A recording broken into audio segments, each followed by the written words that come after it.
Começa agora o Jornal da Cultura com William Correia. Olá, boa tarde. Jornal de domingo, uma edição especial do Jornal da Cultura sobre esse momento histórico da política brasileira. Os deputados vão votar o relatório que acusa a presidente Dilma Rousseff de cometer crime de responsabilidade com as chamadas pedaladas fiscais. Se hoje for aprovado o impeachment, haverá continuidade do processo. Lembrando que a palavra final sobre o afastamento ou não da presidente Dilma Rousseff é do Senado, que vai receber o processo caso ele seja aprovado.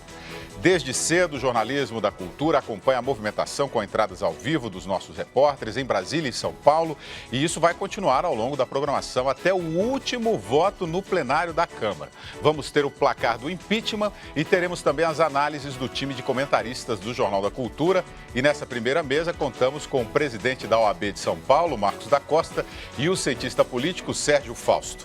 Boa tarde a todos. Hoje vai ser uma jornada longa. Vamos até o sol raiar, como diz no interior. Vamos ter aqui o Galdêncio Torquato, o Marco Antônio Villa, o Ayrton Soares, o Antônio Corrêa de Lacerda, o Eduardo Mulaer, o Luiz Felipe Pondé, o José Gregório, o ex-ministro da Justiça, e o Elias Rosa. E aí começo com os senhores, esse momento histórico, momento que o brasileiro está ligado. É como se fosse uma partida de futebol, viu, Marcos da Costa? Todo mundo vai lá para ver o seu time jogando. E esse time é o time cívico. É isso, né? Boa tarde. Boa tarde.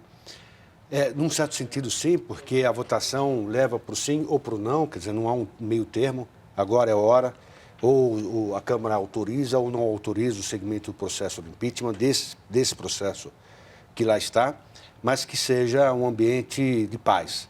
Essa é uma das grandes preocupações que nós temos, quer dizer, que aquele que perder, que sucumbir na votação, respeite a vontade da maioria, que nós possamos, a partir do momento que o processo seja ou não dado sequência a ele, que nós possamos compreender que democracia é isso. Democracia se faz com a maioria impondo a sua vontade, mas respeitando-se a minoria. Sérgio Fausto.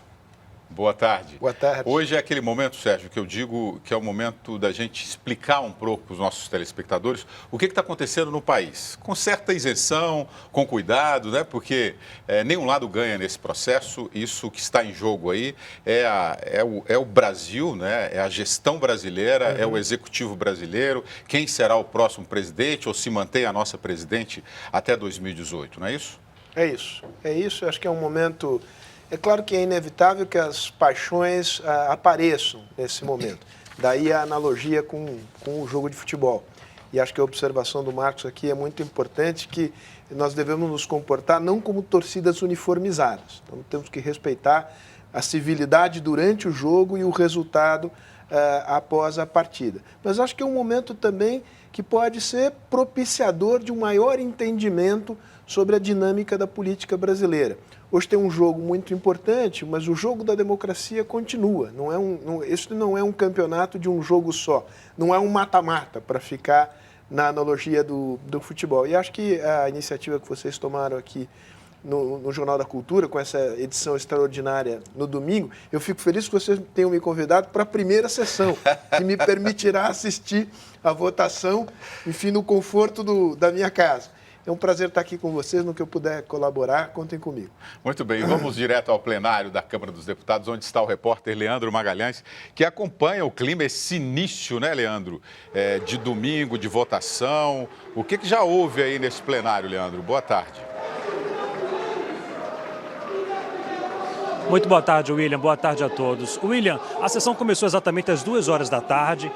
O presidente da Câmara, Eduardo Cunha, fez a abertura da sessão, leu a ordem do dia e, em seguida, quem subiu para a tribuna foi o relator Jovair Arantes, relator da comissão do impeachment. Ele defendeu o relatório dele por 25 minutos. Em seguida, os líderes passaram a ocupar a tribuna para poder fazer o discurso. Aí, por um tempo de 3 a 10 minutos, de acordo com o tamanho de cada bancada. O primeiro líder a fazer o discurso na tribuna aqui da Câmara, no plenário, foi o deputado Leonardo Pisciani, do PMDB do Rio de Janeiro. Em seguida, foi o líder do PT, Afonso Florencio, que também permaneceu aí por 10 minutos mais ou menos. Agora quem está na tribuna é o deputado líder do PDT, deputado Welton o Everton Rocha. Ele faz a defesa na tribuna nesse exato momento. E agora, no plenário da Casa, há exatamente 491 parlamentares que registraram a presença no placar no placar aqui eletrônico da Câmara dos Deputados. Lembrando que depois dos líderes é a vez da votação. O presidente da Câmara informou agora há pouco que a votação está prevista mais ou menos aí para as 4h30, 5 horas da tarde, aqui no plenário da Câmara. William.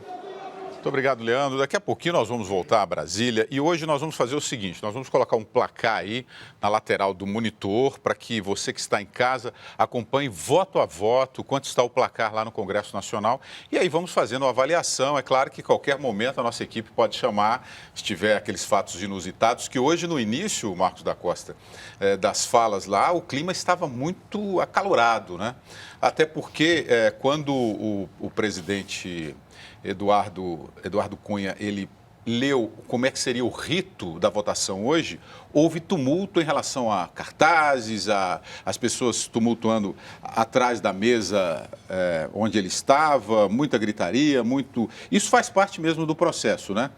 É verdade, os ânimos estão bem acirrados, nós estamos no final de um processo que se iniciou morno e foi tomando a sua envergadura ao longo do tempo. Então, hoje é um dia mais crítico, mais sensível, e o mundo está olhando para o Brasil. Espero que os deputados compreendam que não é apenas fazer a defesa das suas posições, mas estão numa casa que eles têm que se comportar também de acordo com o decoro parlamentar, com essa responsabilidade do mundo estar olhando para nós nesse dia. Eu acho que a palavra é essa, é a questão do decoro parlamentar. Eu acho que todos os que acompanhamos de perto através da televisão, a votação na Comissão Especial da Câmara, que examinou a questão da admissibilidade do processo de impeachment, ficamos espantados com a média do comportamento dos deputados. Eu acho que eu não estaria sendo injusto ao dizer que aquilo lembrava uma espécie de briga ginasiana entre turmas de um colégio onde a disciplina não era o forte, né? Tem um lado cômico, mas tem um lado trágico também, porque aquele ambiente espelha ou deveria espelhar a seriedade do momento. Ninguém está imaginando que as pessoas deveriam ter ali, digamos, um tom necessariamente solene.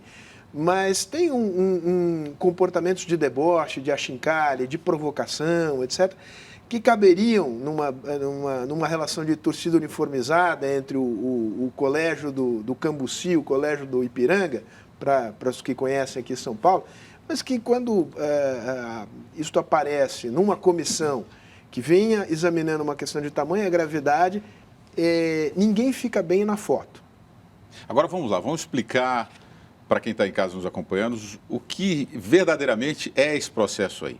A presidente Dilma Rousseff está no banco, não diria entre aspas, no banco dos réus, né, no Congresso Nacional, por conta das pedaladas fiscais, né? O que vem a ser isso? Ela está sendo acusada de crime de responsabilidade, é isso, Marcos? É isso. Para compreensão, a Constituição ela prevê duas espécies de crimes. O crime comum, o crime penal comum, e o crime de responsabilidade, que evidentemente é um crime jurídico, mas com um componente político gigantesco, tanto que a Constituição define como o juiz natural quem vai julgar o Congresso e o Senado Federal. Nesse caso, o que está em causa é o crime de responsabilidade, sobre dois aspectos. Um, aspecto da pedalada. Por que da pedalada? Porque a pedalada representa um banco pagar contas que não lhe pertencem, pagar contas que pertencem à União, sem que a União tenha dado suporte financeiro a isso, fazendo com que a União demore para ressarcir o banco, o que representaria uma operação de crédito, sem autorização do Senado. E também a emissão de decretos sem número, que representariam movimentações de contas orçamentárias, também sem autorização do Congresso Nacional. Então, os dois casos são desrespeitos à competência do Congresso Nacional. Muito bem. Em que momento estamos? Pela Constituição, o processo inicia na Câmara dos Deputados. A Câmara vai julgar? Não. A Câmara vai simplesmente analisar se tem elementos que justifiquem o processamento. Não compete à Câmara julgar. A Câmara não vai dizer houve crime ou não houve crime. A Câmara vai dizer há indícios do cometimento de um crime e de que um ato foi praticado pela presidência da República que é tipificado na lei de responsabilidade.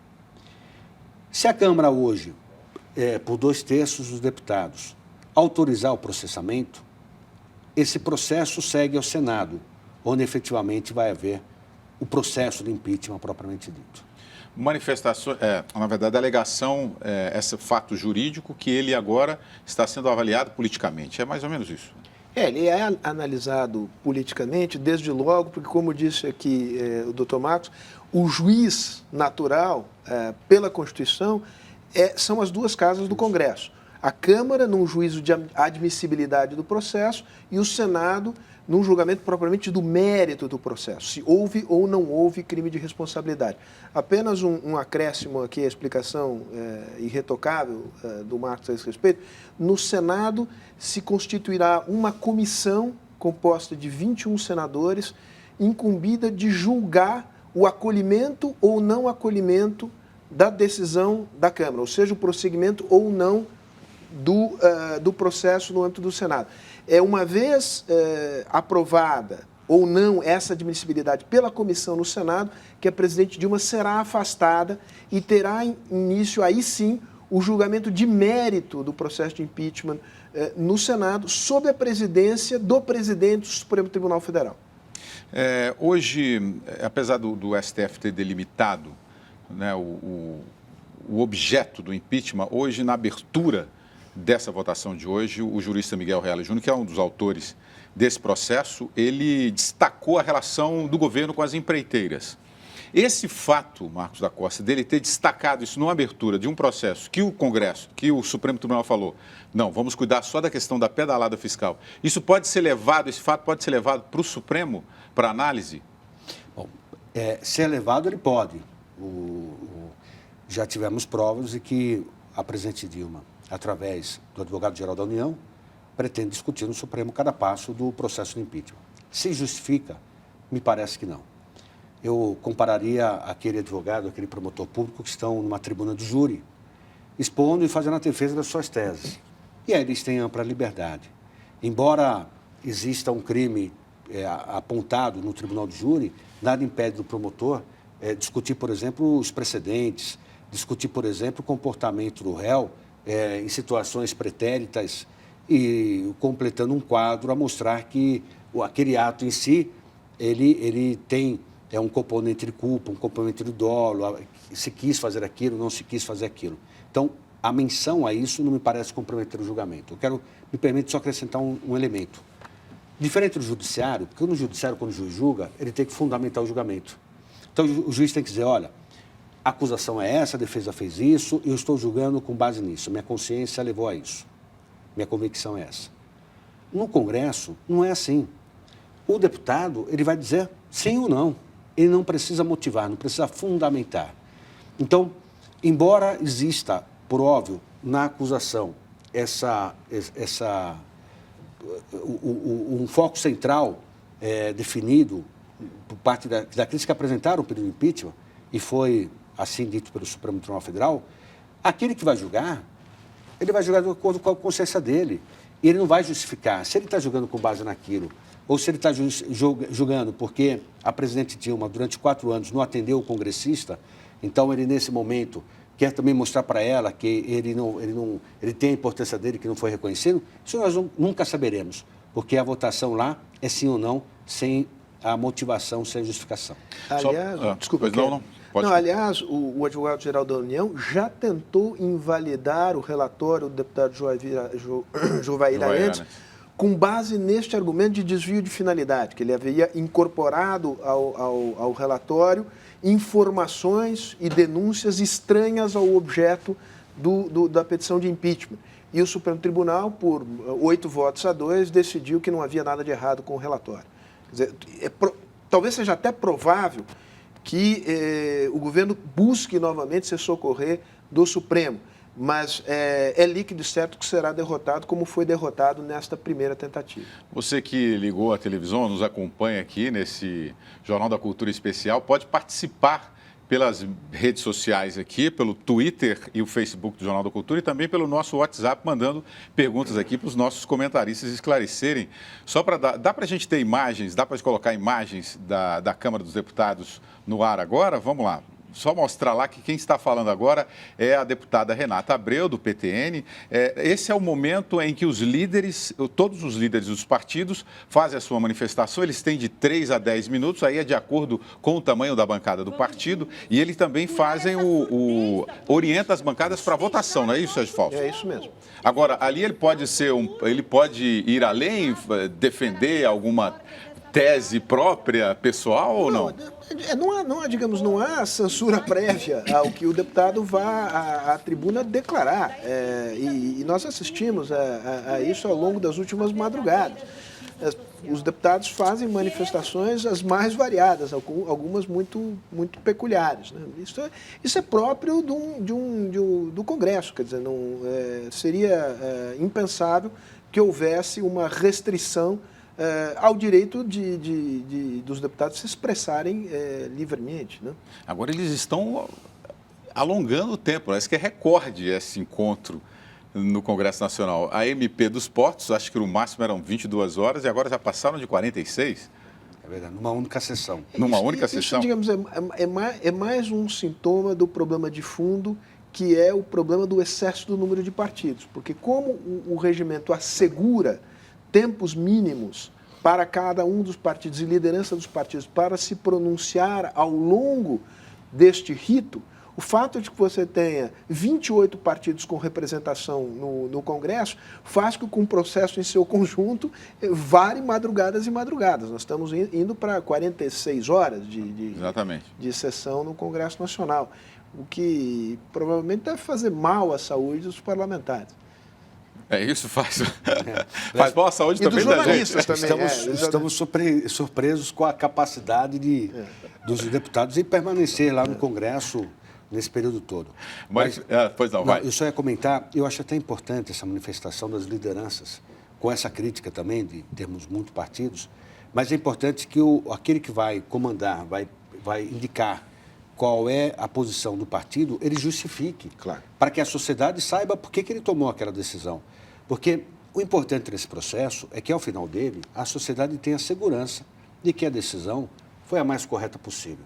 E, para isso, as pessoas precisam, efetivamente, nesses momentos, já que no voto não há motivação, pelo menos nesses momentos em que há indicação por parte do partido, o partido justifique a razão daquela indicação. Muito bem, manifestantes a favor do impeachment se reúnem na Avenida Paulista, centro financeiro da cidade de São Paulo. A repórter Luísa Moraes está em frente ao prédio da Federação das Indústrias e mostra ao vivo toda a movimentação. Boa tarde, Luísa. Boa tarde, William. Boa noite a todos que acompanham essa edição extraordinária do Jornal da Cultura. É muito bom que vocês estejam na nossa companhia. Bom, como vocês podem ver, a Avenida Paulista está tomada por manifestantes que são favoráveis ao impeachment. Nós estamos na altura da Federação das Indústrias do Estado de São Paulo. Agora vocês escutam gritos de fora, PT, e as pessoas acompanham aqui ao lado, por um telão, a sessão na Câmara dos Deputados em Brasília. Cada manifestação favorável ao impeachment é comemorada. E cada manifestação contrária ao impeachment, olha, chamaram agora um deputado do PCdoB, as pessoas realmente começam a vaiar quem não apoia o impeachment. Outros telões foram montados aqui ao longo da avenida, junto aos carros de som dos movimentos que são favoráveis ao impeachment, como o Vem Pra Rua e o movimento Brasil Livre. William, eu separei aqui algumas frases que estão nos cartazes das pessoas aqui na avenida. Eleições gerais já, impeachment, Cunha, o mal necessário. São frases que estão nos cartazes. Também deputado que vota não ganha mais eleição. E hoje é apenas o começo. Nossas cobranças vão continuar. Esse é o tom de quem está aqui se manifestando hoje.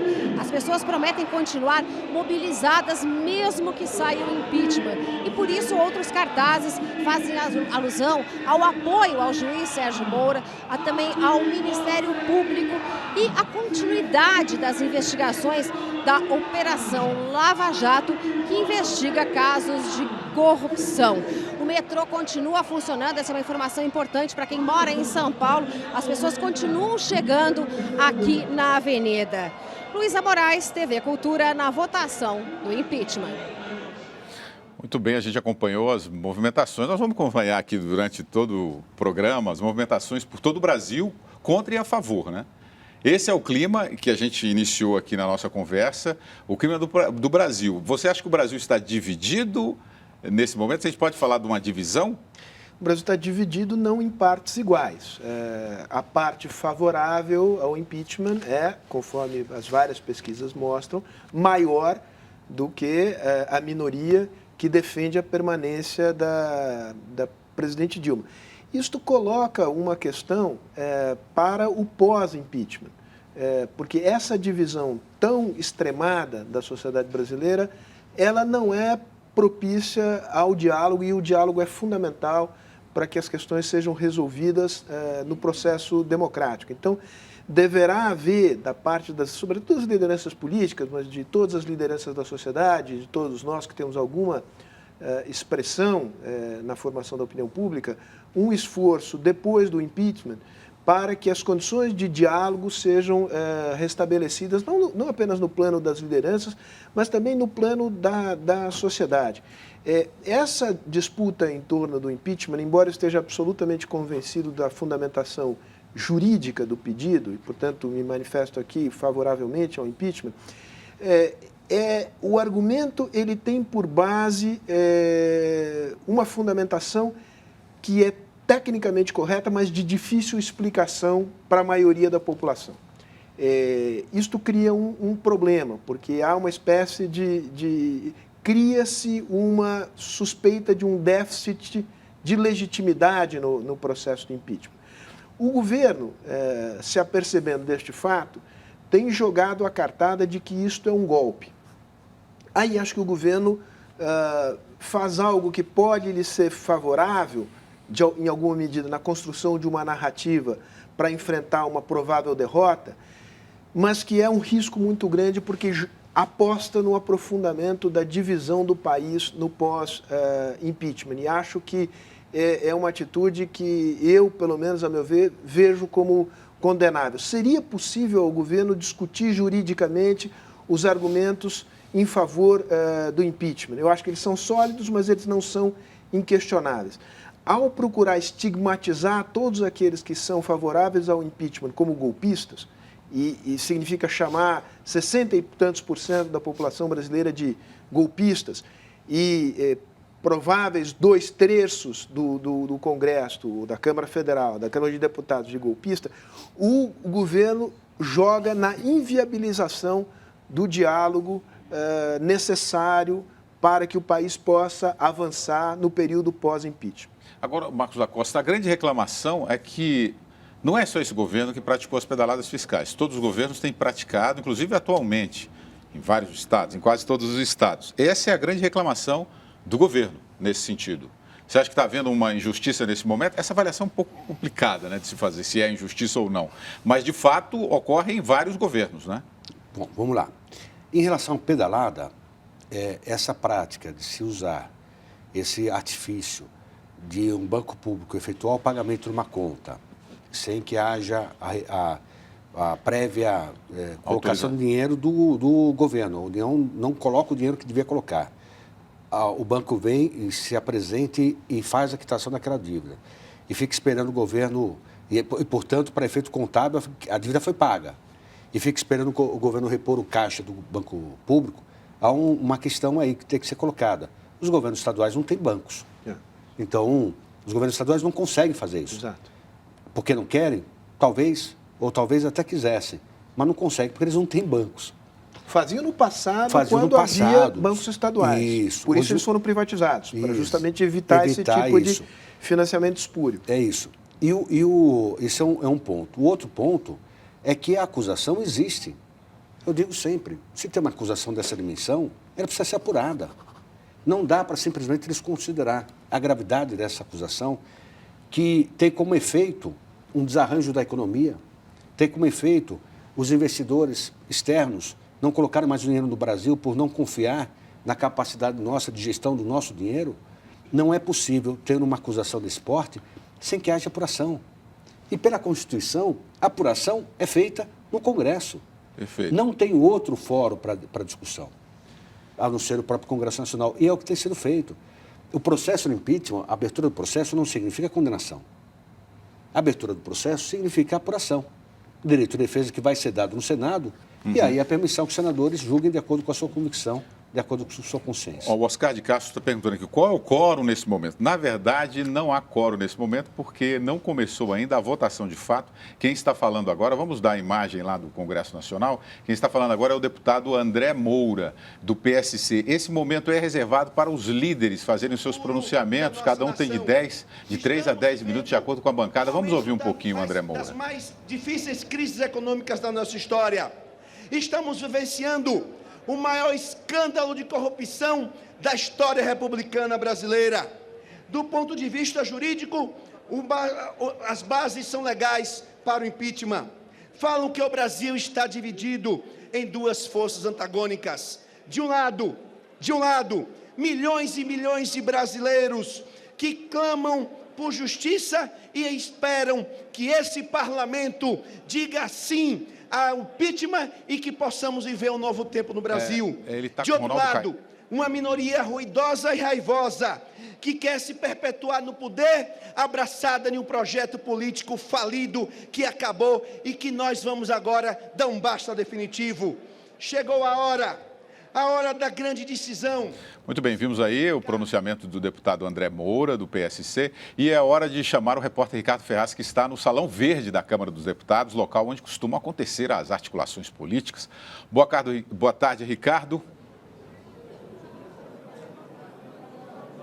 Boa tarde, William. Boa tarde a todos. Esse julgamento tem interesse, obviamente, de todos os senadores, porque são eles que vão receber o pedido de impeachment caso ele seja aprovado aqui na Câmara e tem de votar aí por maioria simples se o processo segue ou não. E depois é o Senado quem vai julgar a presidente da República. Eu estou ao lado do senador pelo Democratas, Reinaldo Caiado, e também do senador Lindbergh Farias pelo PT. A gente chamou os dois aqui para fazer um pinga-fogo, começando pela oposição, que afinal de contas é quem está acusando o presidente Dilma Rousseff.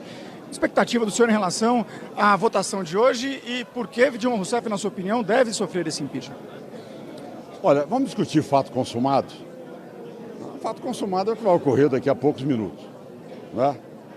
Não é o porquê, é a realidade que está aí sendo votada na Câmara dos Deputados. O resultado de hoje deverá ter aí a mais de 380 votos favorável ao impedimento da presidente da República.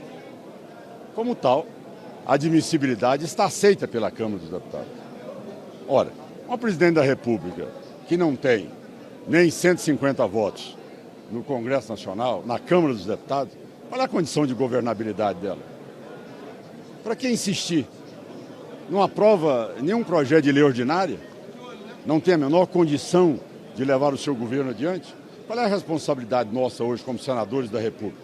Receber o projeto amanhã e dar celeridade a ele, para não abrirmos aí um buraco negro, uma ausência de governo cada vez maior e podermos trazer aí pelo menos uma condição do Brasil ter um vice ocupando o governo e instalando um novo projeto para o país. Senador Lindbergh, por que manter o presidente Dilma na presidência da República? Eu acho primeiro que o senador Caiado está colocando a carroça na frente dos bois. Nem começou a votação. Nós estamos seguros, nas contas do governo, a oposição não tem mais de 342 votos. Agora, é um escândalo nós vemos Eduardo Cunha, com todos os seus processos, contas na Suíça, liderando um processo para afastar uma presidente contra quem não há uma acusação direta a ela, não há um inquérito. A Dilma não é processada, não é investigada. Isso é um escândalo. Esse velho PMDB se aproveitou de manifestações legítimas para tentar assaltar o poder. Agora, sabe por que as manifestações contra o governo não estão fortes no dia de hoje? Porque as pessoas descobriram agora, começaram a descobrir que tira Dilma, entra Temer e Eduardo Cunha. Então, eu confio na Câmara dos Deputados para não aprovar esse processo de impeachment. Porque se for aprovado, nós vamos ter mais crise, não vamos ter estabilidade. Porque o Temer foi colocado nas pesquisas do Datafolha, sabe com que ele ficou? 1% de intenção de voto e 60% de rejeição. Ele não teria legitimidade. para comandar o país. Agora, pedindo a licença do governo, fazer aqui um exercício de imaginação, dizendo, se passar, como é que fica no Senado? Dá para barrar, na opinião do senhor? Olha, o Senado Federal tem responsabilidade de não revogar uma decisão da Casa do Povo. A Câmara dos Deputados representa o povo brasileiro. Imagine bem, são 513 deputados federais. A tese do senador Lindenberg é aquela fase mesmo terminal do desespero, de tentar achar que, olha, o governo vai ter mais votos e tal. Não existe. Vamos ser realistas, vamos fazer o diagnóstico correto. Não vamos tentar tampar o sol com a peneira. Nós temos que ter a responsabilidade nessa hora de entender, e principalmente a base do governo entender que o governo acabou. E que nós precisamos de achar uma saída democrática dentro das regras estabelecidas pela Constituição brasileira. Quem vai assumir o governo é o vice-presidente. É assim que a Constituição determina. A partir daí, o Senado Federal vai dar celeridade a esse processo. Por quê? Porque não adianta querer ampliar a crise nem alongar a crise. Nós temos que, em 1 semana e 10 dias, estarmos com um novo governo para mostrar ao país a capacidade de sair da crise. Veja o quanto é importante um governo novo. A Argentina é outro país hoje.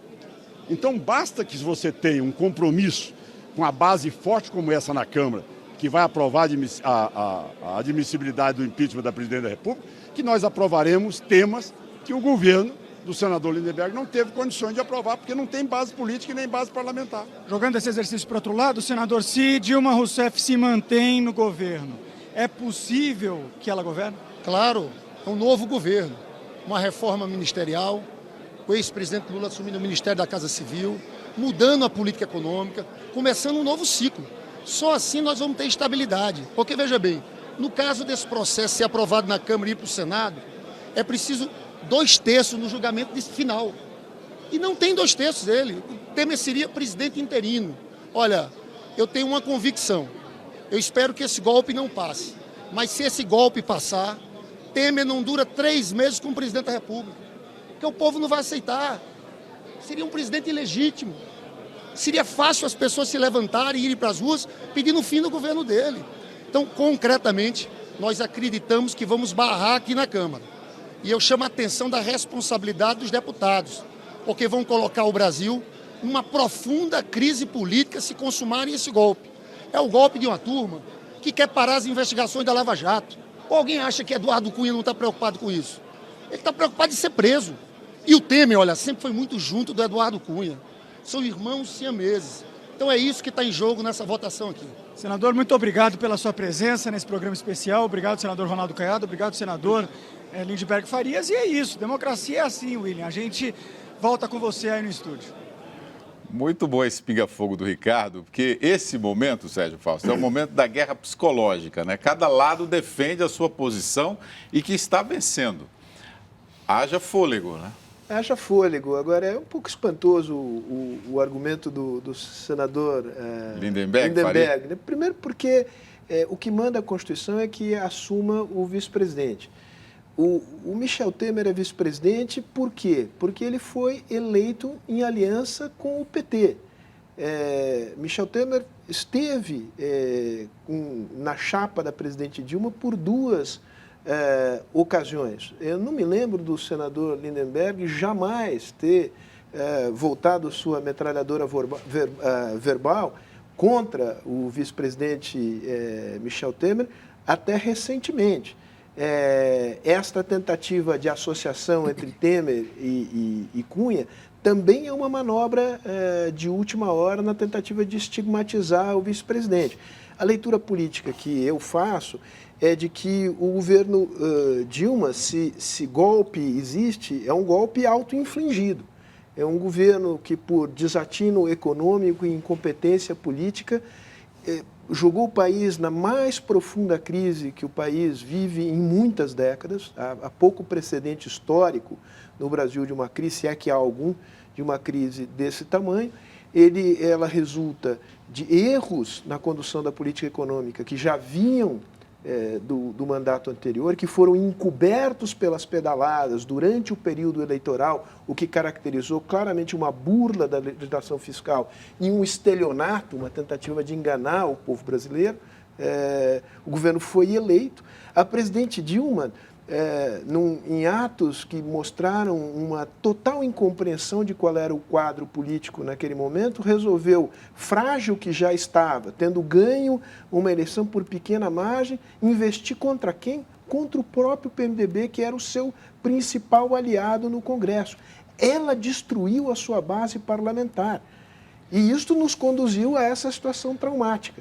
Então, agora ouvi o senador Lindenberg culpabilizar a oposição e procurar estabelecer uma relação de parceria política próxima entre Temer e Cunha como um argumento suficiente para que este processo não tenha conclusão, um processo que, repito aqui, na verdade, é um processo que foi desencadeado pela própria presidente Dilma por desatino econômico e incompetência política. Então, é claramente um argumento de final de linha e de quem realmente entrou na fase do desespero. Aí não resta alternativa senão concordar com o senador Caiado. Eu vou fazer um papel aqui do advogado do diabo. Quer dizer que a partir de agora, qualquer presidente que entrar hoje no poder no Brasil, se for mal na economia ou se colocar o país, se tiver o país numa descendência, ele será tirado, é isso? Não, é claro que não. Aqui, esse argumento não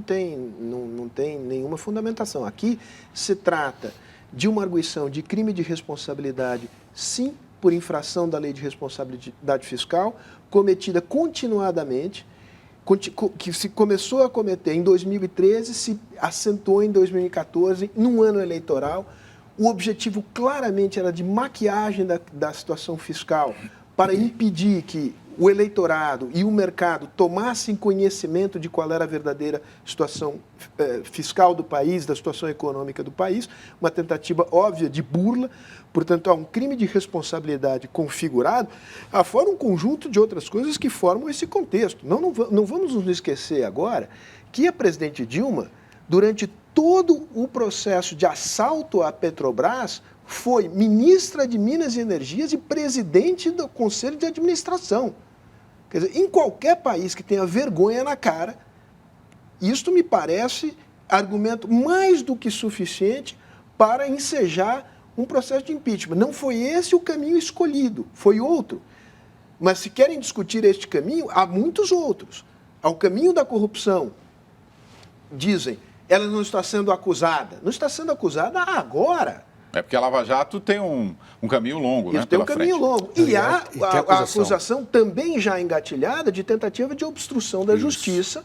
Eu passo a palavra ao eminente advogado que saberá lidar melhor com essa questão. Eu ainda peço mais, mas eu quero que você... Tratá-la, quer dizer, com todo respeito à presidente Dilma, que como ser humano merece todo respeito, mas tratá-la como uma senhora inocente, ingênua, desprovida de maldade e cercada por leões, é uma conversa mole que só engana quem é tolo. Ok, só lembrando os nossos telespectadores que a votação ainda no Congresso Nacional não começou, agora os líderes estão falando na tribuna. Assim que iniciar a votação, nós colocaremos um placar aí na tela para você que está em casa nos assistindo acompanhar cada voto. Marcos da Costa, vamos lá, vamos falar sobre a questão jurídica, dando sequência ao que o Sérgio Fausto disse. E mais, Michel Temer, no TSE, ele pode ser acusado também de ter praticado esses crimes de responsabilidade ou não? No TSE não, né? No TSE é outra ação. Mas ele pode vir depois, dentro do Congresso, que ele já tem um processo de impeachment contra ele também no Congresso, que ainda não se formaram ainda a comissão. Mas ele pode responder por esse crime de responsabilidade, porque ele também assinou as pedaladas fiscais durante o governo Dilma Rousseff. E você falar um pouquinho também do TSE que cai a chapa por conta de Caixa 2 em campanha política, né? Sendo bem breve, os assuntos são múltiplos, mas observar primeiro uma coisa. Essa justificativa que está sendo usada pelo PT é uma justificativa política dentro de um processo que tem o conteúdo político.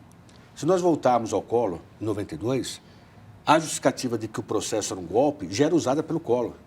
Então, é uma forma de defesa contrapondo um ambiente político. E aí, bem aqueles que são favoráveis ao impeachment e também usam do argumento político, que é justo. Quando eles dizem, olha, tem a questão sim da pedalada, mas além da pedalada, há uma economia que teve uma retração o ano passado, em termos de atividade econômica produtiva de 6%, a atividade comercial 10%, o PIB caiu 3,8%, 94 mil pontos de comércio fechados, 4.400 indústrias fechadas só em São Paulo. Isso tudo não é motivo do impeachment, mas isso faz com que o ambiente político, num processo político, seja um ambiente adequado para acolhimento, pelo menos do processamento do pedido de impeachment. O Michel Temer é um constitucionalista. Ele é um dos maiores constitucionalistas que nós temos no Brasil. Ele não é alguém que surge do nada e é colocado na vice-presidência da presidente Dilma. Ele foi presidente da Câmara 3 vezes. É um político que tem um domínio sobre o Congresso como poucos têm. E é um constitucionalista. Querer atribuir a ele uma ideia de que o impeachment está ocorrendo para parar a Lava Jato, desculpe, com todo respeito, é desconsiderar a história da pessoa, que serviu à presidência até a semana passada. A presidência foi eleita com os votos também do PMDB.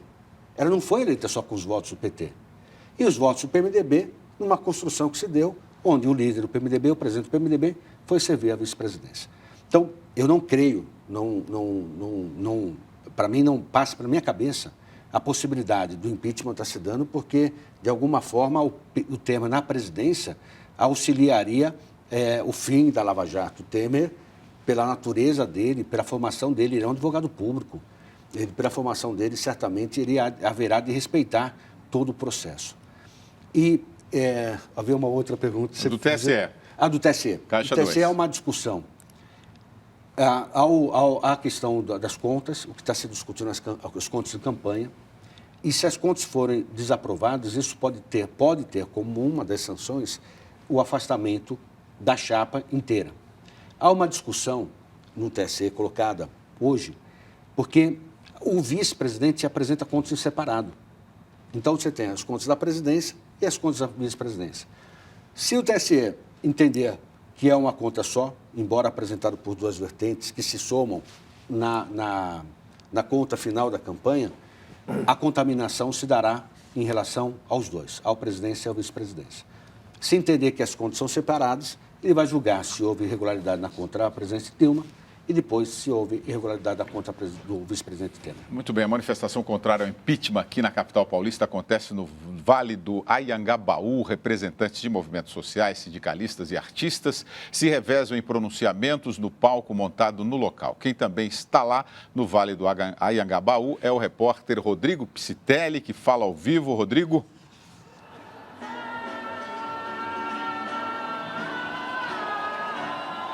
Segundo os organizadores, 150 mil pessoas estão concentradas neste momento aqui no Vale do Anhangabaú, na região central de São Paulo, no que eles chamam de ato em defesa da democracia e contra o golpe. São pessoas, portanto, favoráveis ao governo da presidente Dilma Rousseff, contrários ao impeachment. Por enquanto, o clima é bastante tranquilo. Representantes de sindicatos, movimentos sociais, políticos e artistas se revezam no caminhão de som, fazendo discursos. Também houve música e dança, e é nesse clima de alegria e de expectativa que as pessoas esperam o começo da votação do impeachment, marcada para logo mais no fim da tarde. Não há uma estimativa oficial da Polícia Militar ou de um outro instituto sobre a presença do público aqui, mas o que a gente pode observar é que toda a parte, o chamado coração do Vale do Anhangabaú, está tomado por representantes de movimentos sociais, do PT e de outros partidos que apoiam o governo da presidente Dilma Rousseff.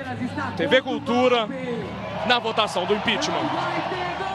Muito bem, antes de passarmos a palavra aqui para os nossos comentaristas, o cientista político Sérgio Falci, o presidente da OAB de São Paulo, Marcos da Costa, vamos mostrar lá o que está acontecendo agora no Congresso Nacional.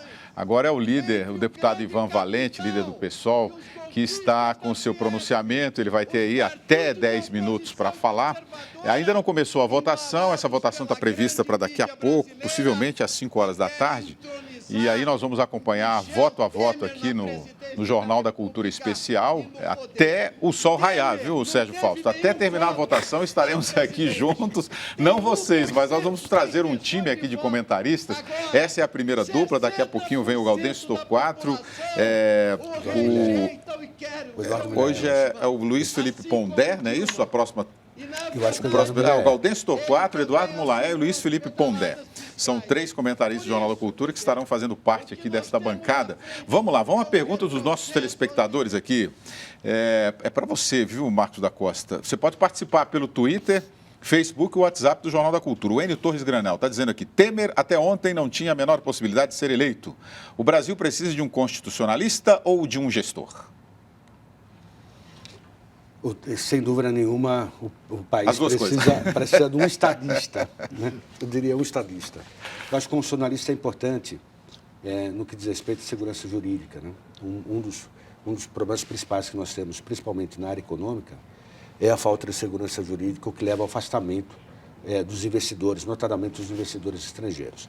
Agora, eu não estou aqui para defender a pessoa dele. O que eu quero dizer é que ele é vice-presidente. E pela Constituição, no caso do afastamento da presidência, o vice assume.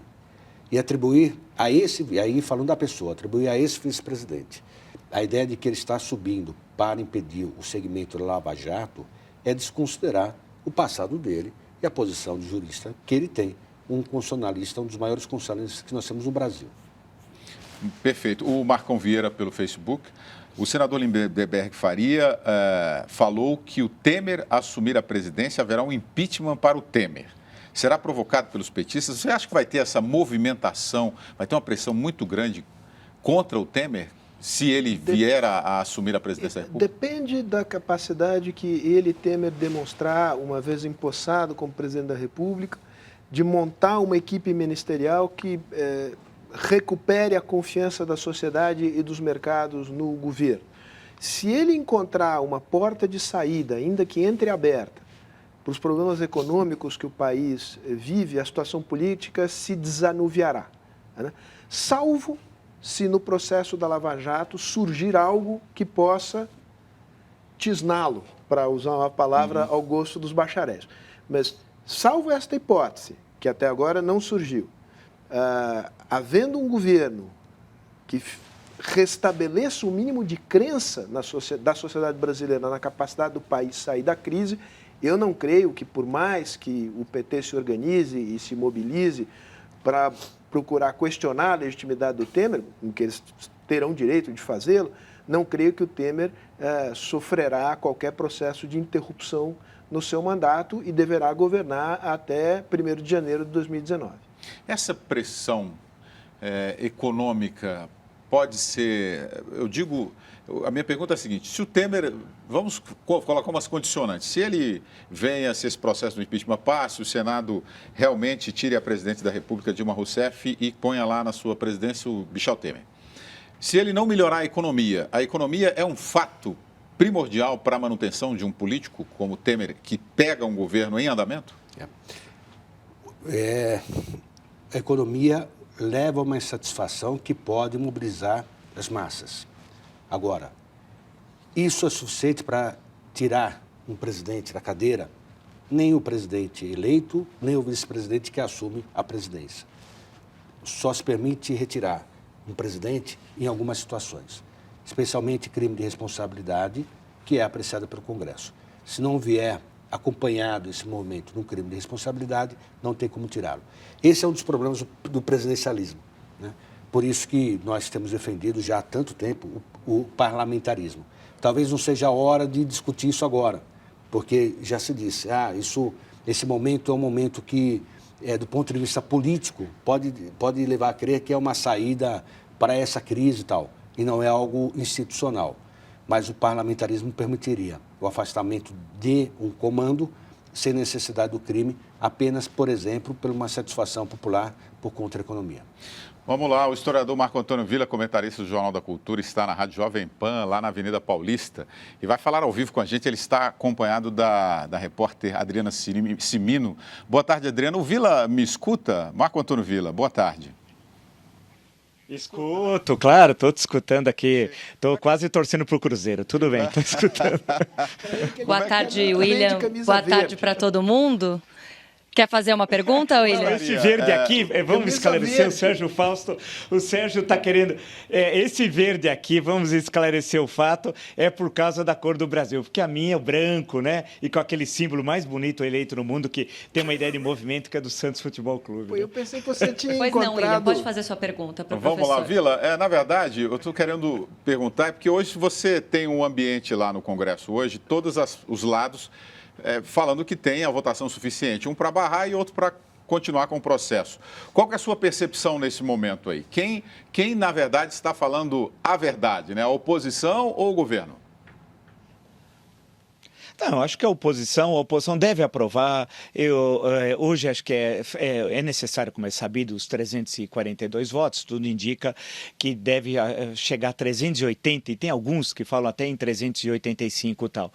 Eu acho que está mais que provado, eu li o relatório do relator Jovair Arantes, os crimes estão configurados ali, e na verdade os crimes cometidos pelo PT são muito superiores a esse. Nós não falamos nem do mensalão, do petrolão e de tantos outros crimes cometidos pelo governo do PT, que é um projeto criminoso de poder, como eu disse, expressão que não é minha, vale lembrar, do ministro Celso Melo, de um dos votos da ação penal 470, mas que eu repeti durante anos, e não era só uma mera repetição, era uma constatação de uma forma de governo que não separa partido, Estado, governo, que cometeu diversos crimes de lesa pátria, né? Hoje eu vi até várias falas dos deputados desde sexta-feira, usando inclusive essa expressão.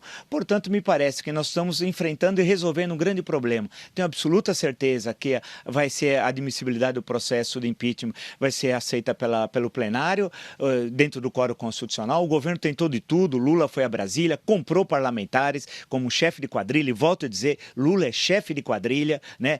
Primeiro é tirar Dilma, depois é colocar Lula na cadeia, é uma espécie de programa mínimo indispensável para o Brasil, e creio que agora a minha preocupação maior é quando que o Senado vai, de acordo com o rito procedimental, que é mais ou menos idêntico ao de 1992, quando no caso do presidente Fernando Collor, quando é que o Senado vai receber a comunicar, quer dizer, a Câmara comunica já no dia seguinte, na segunda-feira, mas aí, se for seguir a forma como o Renan Calheiros está sugerindo, ao menos informalmente, nós vamos lá só por volta do dia 10, 11, 15 de maio, e já sabe-se que a maioria simples, tal qual está no rito, basta a maioria simples para receber o processo, mas só no dia 15 de maio, aí que ela vai ser comunicado o afastamento. Portanto, quase um mês. Não é possível. O Brasil não aguenta mais um minuto, uma hora, um dia com o projeto criminoso no poder. É necessário, evidente, cumprir alguns prazos regimentares, mas, por exemplo, o prazo do relatório da comissão é até 10 dias. Você pode fazer em 1, 2, 3 dias.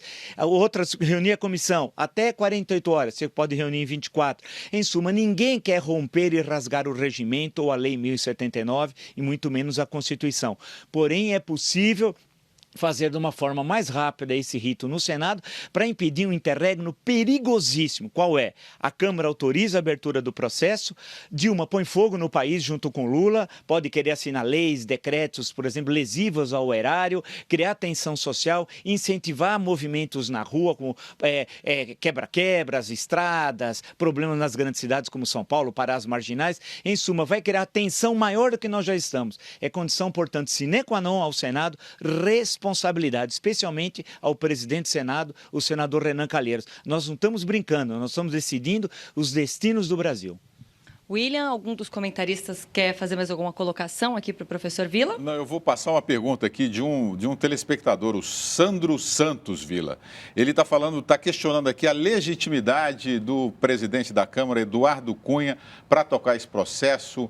Um homem que é réu em um processo, com várias condenações, e até agora não foi processado ainda pelo Supremo Tribunal Federal, mas é fato que tem uma planilha mostrando que ele desviou dinheiros aqui do Brasil e investiu dinheiro lá fora, escondeu que teve quebra de decoro parlamentar em relação ao seu papel aí como congressista. Está perguntando aqui a legitimidade desse processo sendo tocado pelo Eduardo Cunha, Vila. Essa é uma boa questão. Eu acho que é uma questão que temos de analisar devidamente. Agora, A grande questão é que o presidente da Câmara não foi condenado ainda nos processos, né? Ele é o presidente da Câmara, agora não é ele que conduz o processo de impeachment. Vamos colocar as coisas devidamente. Foi recebida a denúncia por ele por decisão monocrática, mas por decisão do Supremo Tribunal Federal. Foi o Supremo que disse que a decisão era monocrática, porque vale lembrar, até então o entendimento era que o plenário decidiria se receberia ou não a solicitação, caso um deputado assim o solicitasse. Então foi a decisão do STF que transformou a decisão monocrática do presidente da Câmara. Diziam à época que ele não receberia, acabou recebendo. Depois foi também o Supremo Tribunal Federal, de forma indevida, que determinou como deveria ser a composição da comissão especial, formada, como nós sabemos, por 65 parlamentares. Ao invés de serem eleitos pelo plenário, são indicados pelos líderes. Foi determinação do Supremo invadindo a esfera do Legislativo. A comissão foi constituída, foi eleito por unanimidade o presidente Rogério Rosso e o relator Jovair Arantes, por unanimidade. Ela cumpriu as 10 sessões, mais as 5, portanto, dentro do rito regimental, sem nenhum problema, aprovou por uma votação bastante significativa, chegou a atingir 38 votos, ninguém naquele momento imaginaria, falava-se até inicialmente que o relatório sequer seria aprovado, foi encaminhado ao plenário, publicado no Diário Oficial, encaminhado ao presidente da Câmara e a votação e a sessão foi marcada de sexta e vai até hoje. Em suma, isso é absolutamente regimental. Se fosse você, William, presidente da Câmara, eu ou o Eduardo Cunha, o procedimento é esse. E quem é soberano? São os 513 deputados. Tem o Eduardo Cunha, você tira um, sobra 512. Portanto, é uma falácia petista do projeto criminoso de poder imputar o processo do impeachment ao Eduardo Cunha. Não, é a razão inicial. Quais são? Os crimes cometidos pela presidente Dilma Rousseff. Marginal, no sentido de estar à margem da lei. Claro que em muito menor escala do que a seu padrinho Luiz Inácio Lula da Silva, porque esse, não há discussão nenhuma, é quadrilheiro, e se o Brasil tiver democracia, volto a dizer, Lula tem de ser processado, julgado e condenado a regime fechado. Portanto, não é uma oposição Dilma-Cunha, essa é uma construção, mais uma falácia dos petistas. Isso não existe. O que é assim são os crimes cometidos pelo PT, que foram muitos, não são esses que estão sendo julgados, mas é esse que nos interessa no momento, e que a Câmara hoje, por ampla maioria, acima do quórum constitucional de 2/3, né, vai referendar, vai dizer sim. É uma grande vitória. O que me chama a atenção, William, é como que o PT ainda tem força na narrativa do presente e do passado. Em qualquer lugar do mundo, um partido com os crimes que o PT tem, certamente nem apareceria publicamente, ninguém. Eles têm a cara de pau, ainda desculpe usar essa expressão, de insistir, dizer que são inocentes e tal. São inocentes coisa alguma. A grande questão é que vai ser uma grande vitória hoje. A Avenida Paulista é um verdadeiro carnaval da vitória e esse processo vai chegar ao Senado. Nós criaremos um novo governo com o Michel Temer. Vamos acompanhar, ser tão críticos como fomos em relação ao governo Dilma. O governo Michel Temer vai cumprir a Constituição e levar o país até outubro de 2018, quando teremos eleições e o novo presidente toma posse a 1º de janeiro de 2019. Esse é o caminho. Que o Lula vai nas ruas, vai fazer isso, aquilo, conversa fiada. O Lula não vai para as ruas, ele vai para a cadeia. Muito bem, Marco Antônio Villa, obrigado pela sua participação. Nós teremos aqui ao longo da programação, até porque daqui a pouco vem o seu parceiro de bancada, o Ayrton Soares, para fazer a defesa para o outro lado. Então eu conto com você daqui a pouquinho. Vamos lá mostrar o Congresso Nacional. A votação ainda não começou, agora ainda continua a fala dos líderes, né, dos partidos. Os líderes têm até 10 minutos de fala, de acordo com o tamanho da sua bancada. Quem fala nesse momento é Alessandro Molon, da Rede do Rio de Janeiro, né? E agora, na verdade, nós estamos vendo aí o presidente da Câmara, Eduardo Cunha. Brasil, quem quer assumir o poder, quem está tentando assumir o poder... Estava reclamando naquele momento, ele tinha uma faixa. Hoje ele proibiu a presença de faixas, né?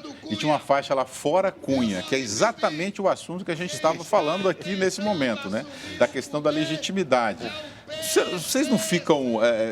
eu digo, nós não brasileiros vendo uma questão dessa, nós já estamos acostumados com esse nosso Congresso, mas eu digo às pessoas que estão fora desse processo, que veem essa imagem lá no exterior. Claro, quer dizer, não vamos também tapar o sol com a peneira. É, no mínimo, muito constrangedor ter como presidente da Câmara um político que hoje é réu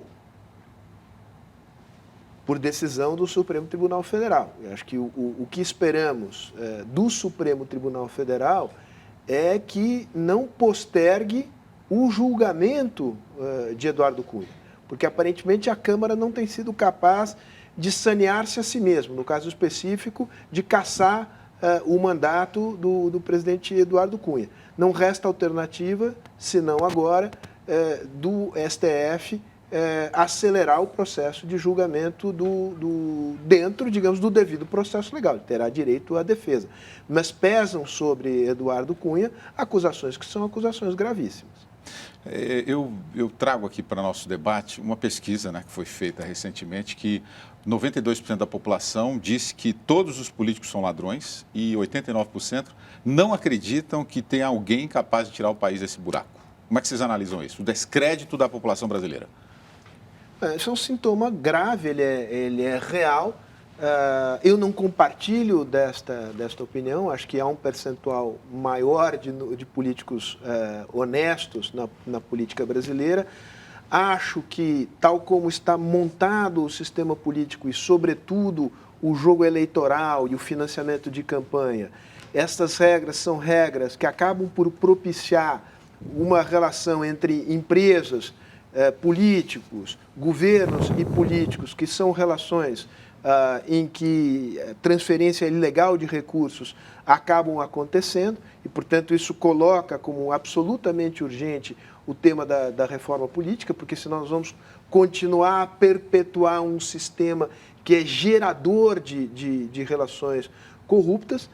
Repito, não acho que isto atinja 90%, digamos, não compartilho com esta ideia de 92% da população, né, segundo as suas pesquisas, que acho que todos os políticos são desonestos, não creio que seja isto verdadeiro, mas tomo isso como um sintoma que exige de quem tem a responsabilidade fazer a reforma política para recuperar o crédito que a política precisa ter junto à população. Porque, em última instância, o que dá solidez à democracia é a crença que as pessoas têm na legitimidade dos processos democráticos e das pessoas que são eleitas por seu intermédio.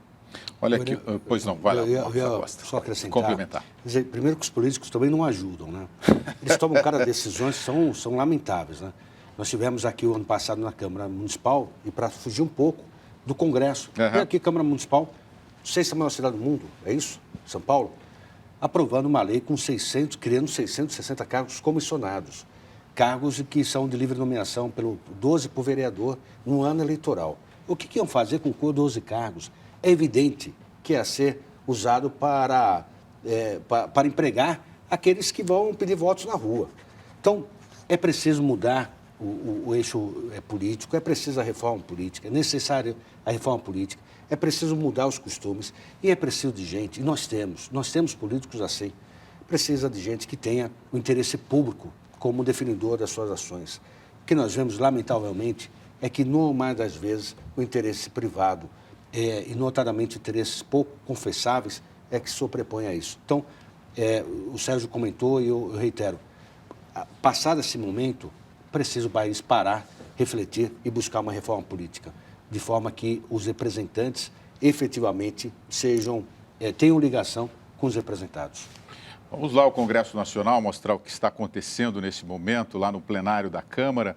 Nesse momento fala o Silvio Costa, que é do PTdoB de Pernambuco. Esse ele acabou de sair, na verdade, de falar na tribuna. Esse é o momento reservado para os deputados, são os líderes dos seus partidos, né?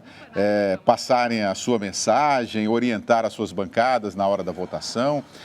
Só lembrando que o Eduardo Cunha hoje proibiu que ficasse exposto, né, no painel ao voto da bancada, né? A manifestação se vai votar sim ou contra o processo de impeachment.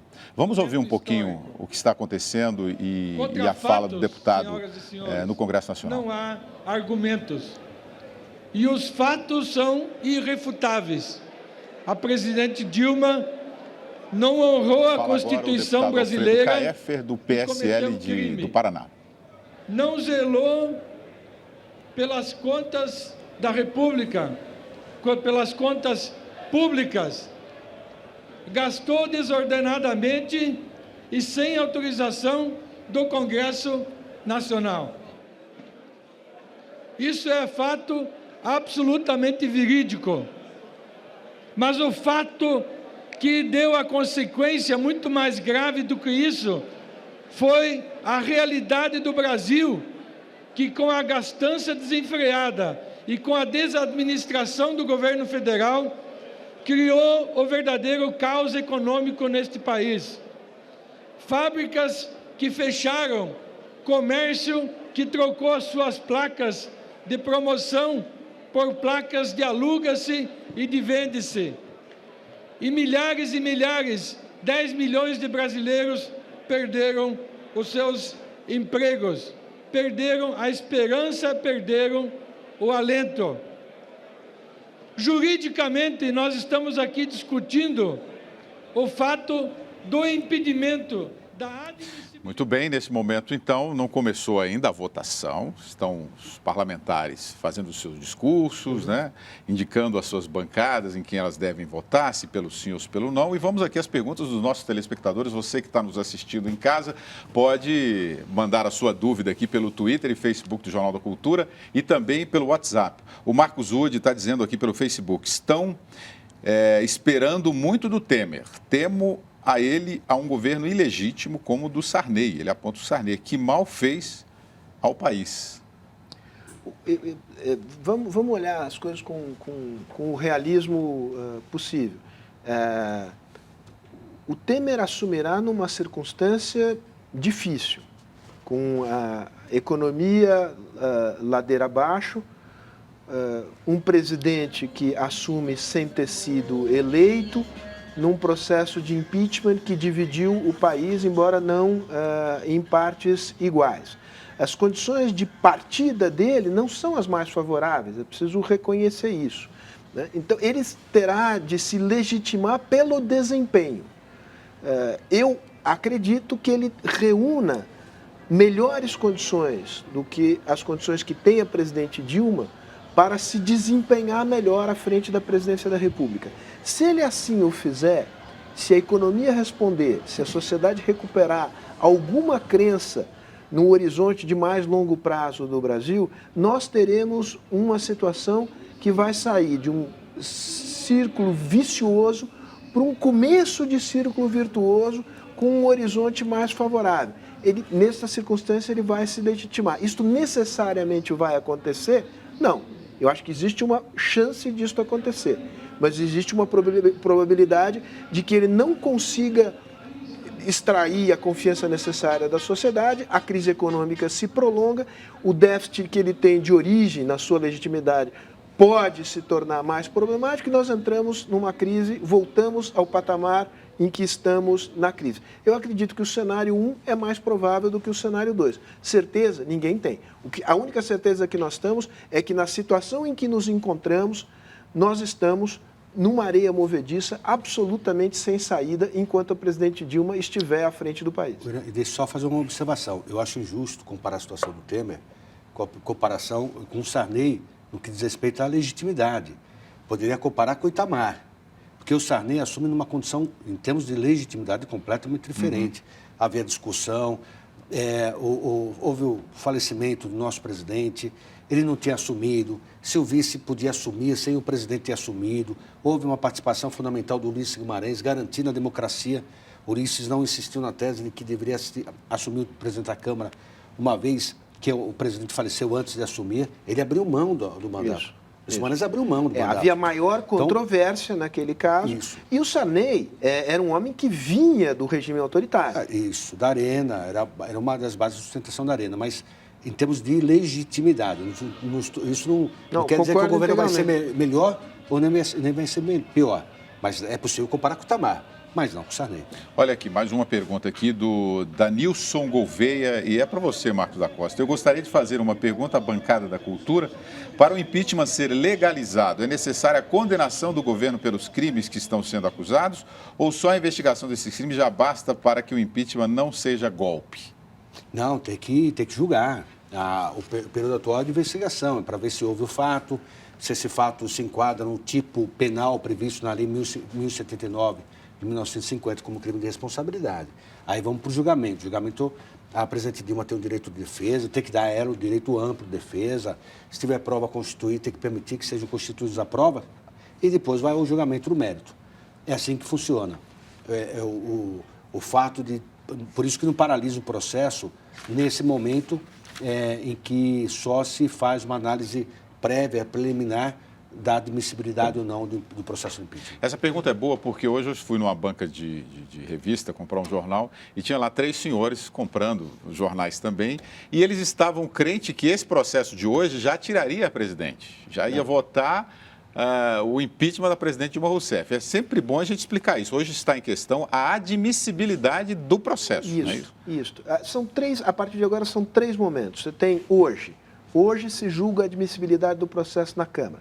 Se aprovada a admissibilidade, o processo irá ao Senado, onde será constituída uma comissão para julgar se recebe ou não recebe o processo da Câmara.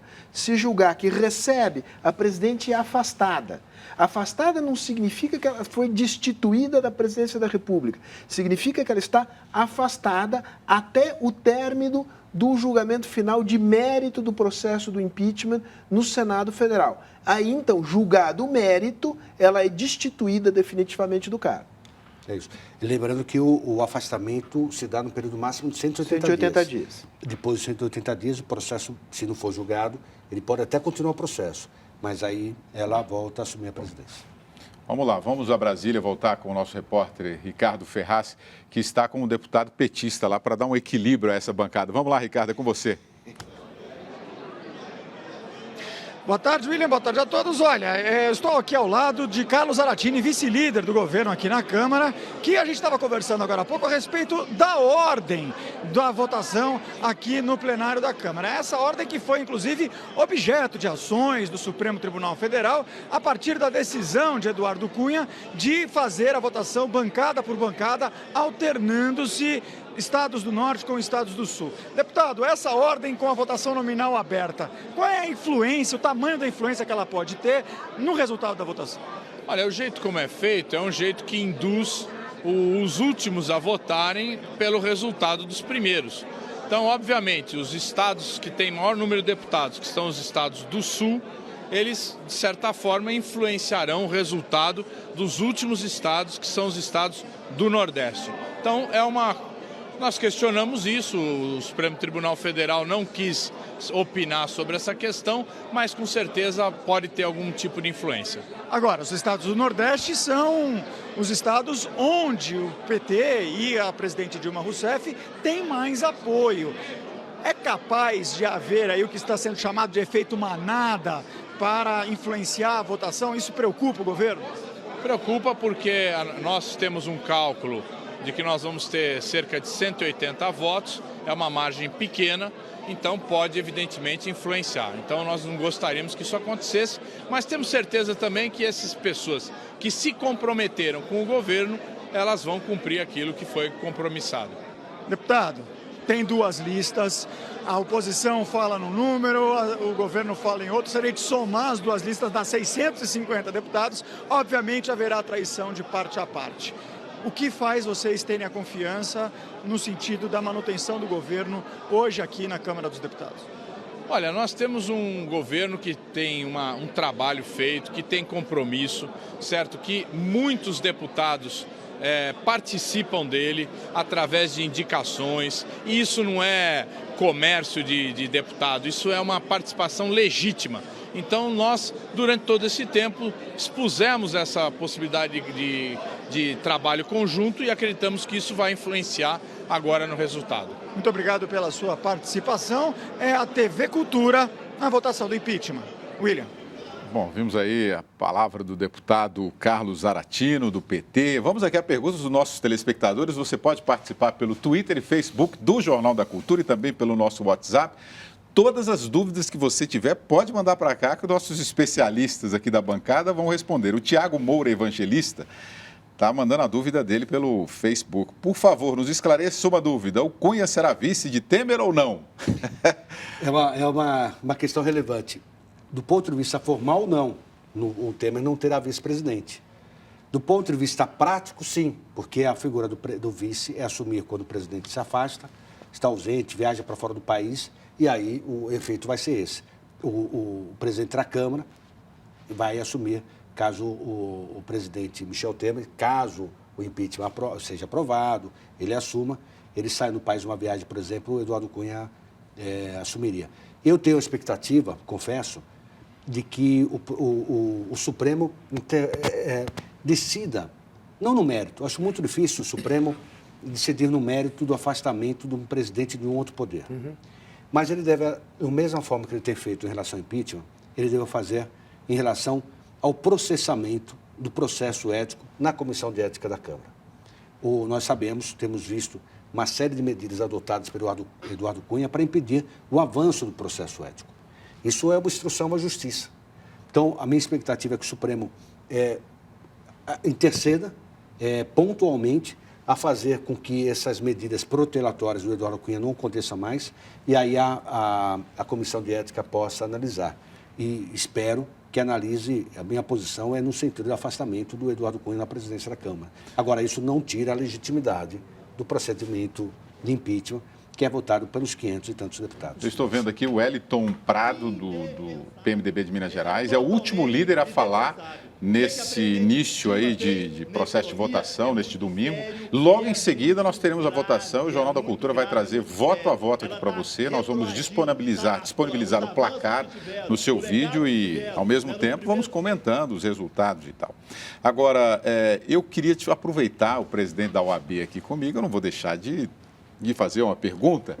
Por que o Supremo Tribunal Federal demora tanto a processar os casos? Porque não é da natureza do Supremo processar alguém.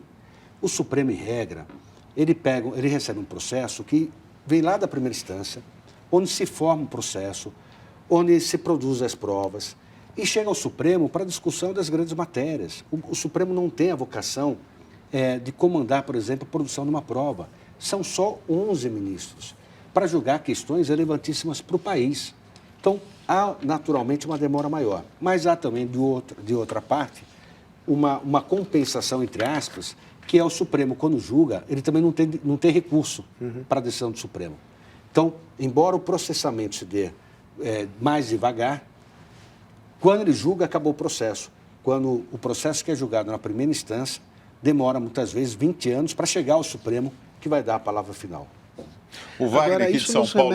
só rapidamente, isso nos remete à questão, digamos, de uma extensão excessiva da chamada prerrogativa de foro, que hoje abrange todos os parlamentares, ministros de Estado, e isto sobrecarrega o Supremo, porque a instância penal a julgar estes casos é o Supremo Tribunal. Eu acho que nós deveríamos ter uma legislação que restringisse aos chefes de poder do Legislativo, do Judiciário e do Executivo a prerrogativa de foro. De pleno acordo. Eu sei que isso aqui te causa um certo espanto, mas também diminuiu o número de recursos no Brasil, ou não? Eu acho que toda a discussão é válida. Mas para discutir recursos, nós tivemos agora, por exemplo, chegar no novo CPC, no Código de Processo Civil. Não é o processo penal, mas é o processo civil. O que me preocupa é assim, quando se discute a questão dos recursos, se discute a questão numérica de recursos, como se o recurso fosse algo que permitisse a protelação de uma decisão. Quando, na verdade, o que nós vemos é que uma grande maioria, um número significativo desses recursos são providos pelos tribunais. Então, tivemos agora uma discussão no âmbito penal. Por exemplo, a decisão do Supremo faz um mês atrás, uns 30 dias por volta disso, permitindo que se prenda a partir do julgamento de segunda instância, mesmo que exista pendente um recurso para o STF. Muito bem. Só que 30% dos recursos penais no STF são providos. Então, a discussão tem que ser um pouco mais ampla. Não é só discutir o número de recursos. Vamos começar a discutir a estrutura do Poder Judiciário. Eu sempre digo, o Judiciário é o único poder cuja norma estrutural ainda não foi modificada depois da retomada democrática do país. A LOMAN, que é a Lei Orgânica da Magistratura, que rege a magistratura no país, ela é da década de 70, da época do regime militar ainda. Então, precisamos discutir a estrutura do Poder Judiciário, os investimentos que são necessários, o serviço, o trabalho dos juízes. E, nesse contexto, inserir a questão dos recursos. Aí sim, mas atacar os recursos por si só não vai resolver o problema e ainda pode criar situações de injustiça, impedindo que alguém que teve uma decisão contrária, ilegítima e ilegal, possa recorrer para uma Corte Superior. Vamos voltar a Brasília com o repórter Ricardo Ferraz, que está ao lado um dos comentaristas aqui do Jornal da Cultura, o advogado Roberto Delmanto Júnior. O Ricardo não está posicionado? Então tá bom. Esse programa ao vivo é assim. Eles falaram que estava posicionado, agora não está mais posicionado. Aí ele está posicionado, então chama o Ricardo. Vamos ver como é que está o clima. William, estou aqui ao lado de Roberto Delmanto Júnior pela ordem de importância, hein? Comentarista do Jornal da Cultura e advogado criminalista. Boa tarde, Roberto. A gente estava falando aqui que, para quem gosta de política, o clima é de final de Copa do Mundo. É isso mesmo, Ricardo. Primeiro, pela ordem de importância. Para mim, ser comentarista do Jornal da Cultura é sempre uma grande honra. Aliás, é uma das maiores honras que eu tenho atualmente. Muito feliz por isso.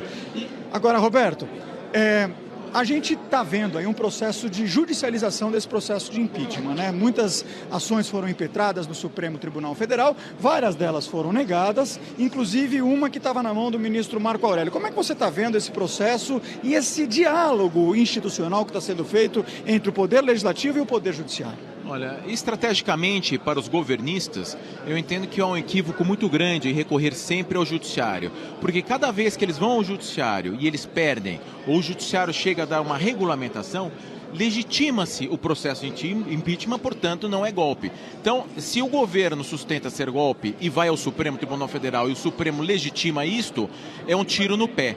E outro, também, uma técnica que o governo utilizou de chamar de golpe, eu entendo absolutamente equivocado em termos de estratégia, inclusive, porque você agride o parlamento, você agride o Supremo Tribunal Federal. Portanto, vamos aguardar o resultado hoje, ninguém sabe o que acontecerá, podem haver algumas especulações, mas se por acaso o governo perder, não só a questão do mérito que vai ser discutida, mas a questão dessa estratégia desastrosa para o governo, na minha ótica, em termos procedimentais, poderá ter contribuído para isso. Agora, você falou da questão do mérito, né? O advogado-geral da União, o ministro José Eduardo Martins Cardoso, disse aqui, quando veio fazer a defesa do governo no plenário, né, que ainda poderia discutir o mérito no Supremo Tribunal Federal. O que seria discutir o mérito? Seria levar ao Supremo Tribunal Federal a questão que, segundo o governo defende, não houve crime de responsabilidade nas chamadas pedaladas fiscais. Como é que fica essa questão? Para você, número 1, é crime? Número 2, o que significa levar isso para o STF? Bem, primordialmente nós temos que lembrar que o mérito há de ser julgado pelo parlamento. Isso é uma questão de divisão de poderes lá de Montesquieu. O Supremo Tribunal Federal não é Deus. Os nossos ministros do Supremo Tribunal Federal não estão acima de tudo. A Constituição estabelece claramente que o julgamento do impeachment é feito pelo Poder Legislativo e lá no Senado, se isto for adiante, presidido pelo presidente do Supremo Tribunal Federal. Portanto, na minha opinião, há uma discordância total com o ministro Marco Aurélio Mello, porque o mérito cabe ao Legislativo, jamais ao Supremo Tribunal Federal. E é por isso que o advogado-geral da União, o ministro Cardoso, na onda do ministro Marco Aurélio Mello, que levantou essa lebre, já está dizendo em ir para o Supremo analisar o mérito. Isto não tem cabimento na minha ótica e será certamente voto vencido no Supremo Tribunal Federal, se for até lá essa questão. Bom, continuaremos a postos aqui para conversar com os senadores, deputados e também com o comentarista do Jornal da Cultura, Roberto Delmanto Júnior. É a TV Cultura na votação do impeachment. Muito bem, o Brasil todo mobilizado nesse momento histórico, né, da política brasileira. Sérgio Fausto, cientista político, muito obrigado pela sua participação aqui nesse Jornal da Cultura especial. Agora você vai nos acompanhar de casa, não é isso? No Certamente. Conforto do lar, com a família. Presidente da Ordem dos Advogados do Brasil, Seção São Paulo, Marcos da Costa, obrigado pela participação e pelos esclarecimentos jurídicos, pela sua observação nesse momento em que o país vive, né? Eu que agradeço estar em casa também, acompanhando com uma pizza à frente, refrigerante, acompanhando os trabalhos, a continuidade dos trabalhos aqui. Aproveita e manda um pouquinho para cá, que a turma aqui precisa também alimentar. Pede para a sua equipe trazer durante o intervalo também. Vamos fazer um rápido intervalo e, na volta, nós vamos trazer o consultor político Gaudêncio Torquato, o advogado Eduardo Mulaer e o filósofo Luiz Felipe Pondé. Continuamos, então, acompanhando a votação do impeachment na Câmara dos Deputados. Aguarde só um instante.